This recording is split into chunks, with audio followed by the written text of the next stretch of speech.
American Horror Story Season 7 Premiere Review, Episode 1, Election Night. American Horror Story Season 7 Premiere promises fear as a campaign pledge. What could be more American horror than American politics? Over the past 6 seasons, American Horror Story found frights in all the usual scary places. They lived in haunted houses, vacationed in haunted hotels, found healing in haunted asylums and whiled away the hours at haunted sideshows. The often returning troupe of players moved into the mundane terrain of reality TV, frightening enough by itself, and got caught up in a witch war. American Horror Story, Cult, Season 7, finds itself on another horrific battlefield, the political arena, where the scariest night is election night, the title of the premiere episode. All tricks and no treats, it makes Halloween look candy-ass. Most of the things that scare people today start in Washington, regardless of political affiliations. You don't have to be scared of the opposition to find something disconcerting coming off the Beltway. It might be taxes,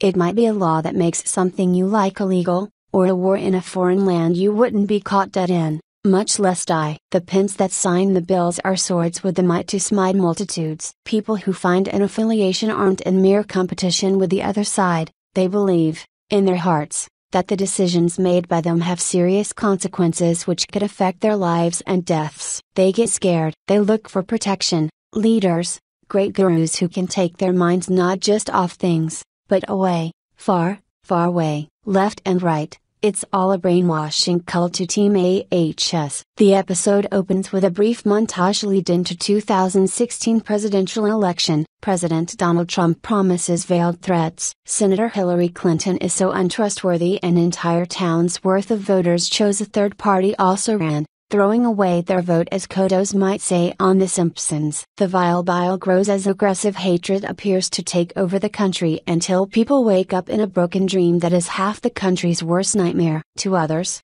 the revolution has begun, although we can't trust that until Rachel Maddow tells us. The fears come in dashed hopes. The Cheeto is in charge, and the clowns who put him there are empowered. The theme music is a patriotic death march. The election has personal consequences for Ivy, Allison Pill, and ally Mayfa Richards, Sarah Paulson, who aren't sure whether their marriage will still be recognized under the nation's swing to the right. This is a very real fear for them, one that Allie internalizes until hidden traumas come to the surface. Paulson keeps her restrained on a very long leash. Her eyes ooze as much invisible terror as Ivy's spinach suffoses blood. Trigger warning, we get the return of the grinning Twisty the Clown, John Carroll Lynch, from American Horror Story, Freak Show. His antics are now legendary enough to warrant his own comic book series. It's nice to see clowns make good. He certainly makes an impression on Oz. Cooper Dodson, Ally and Ivy's extremely impressionable son. Get off social media and tune into the world. Drive. Rudy Vincent, Cheyenne Jackson, prescribes to Ally. He's not dealing with the problems of the world. He's going to the gym. This is the same attitude that put Jill Stein ahead in the local elections. When everything looks bleak, everything is an antipsychotic placebo. It is fascinating to watch the doomed political fantasia play out on the faces of everyday people in brightly lit supermarkets. Ally's breakdown is beautiful surreal ugliness in the wine aisle. Those masks are wonderful, and absolutely apolitical. Humans love fear, proclaims Kai Anderson, Evan Peters, who wasn't afraid to dry hump Trump on a big screen TV. The town council is voting on hiring more cops to protect the Jewish Center, but Kai says they are making a mistake. The people want safety and it doesn't have to come cheap. Fear is the political currency that buys electoral security like the Patriot Act. Let the people be scared so they'll let the ones who aren't scared make all the decisions. That's real power. He makes sense. Fear drives the country.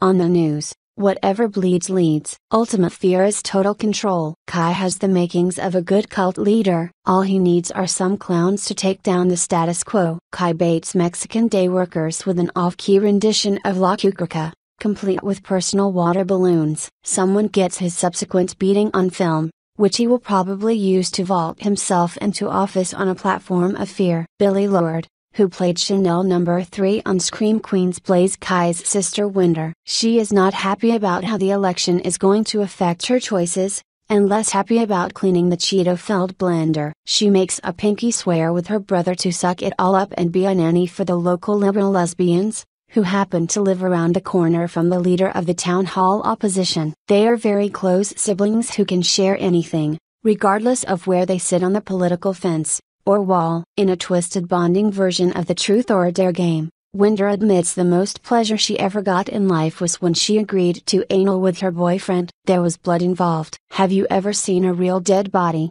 Winder asks Oz, who she's noticed can be a little clownish. Here we see indoctrination as vaccination. She serves killings with cookies in an effort to strengthen the kid up. She gets into his head to the point where she either suggests seeing an ice cream truck full of clowns kill his neighbors to undermine his believability, or she actually primes him to catch the incident live. Either way, she is a great recruiter with spooky eyes. She knows what she's doing. She went to Vassar. And while her blog might not have been enough to put the first woman president into the White House, her harsh love bombs are enough to blow the kid's mind. The big picture triggers irrational fears that make sense. The episode included the word fuck on basic cable, which denotes a loosening of standards some people might find uncomfortable. But not as uncomfortable as the cult at the center of the show make us. The clowns really do rule the night. They are an untapped source of power for those who might wield them. Hidden like Ku Klux Klansmen, their dirty masks,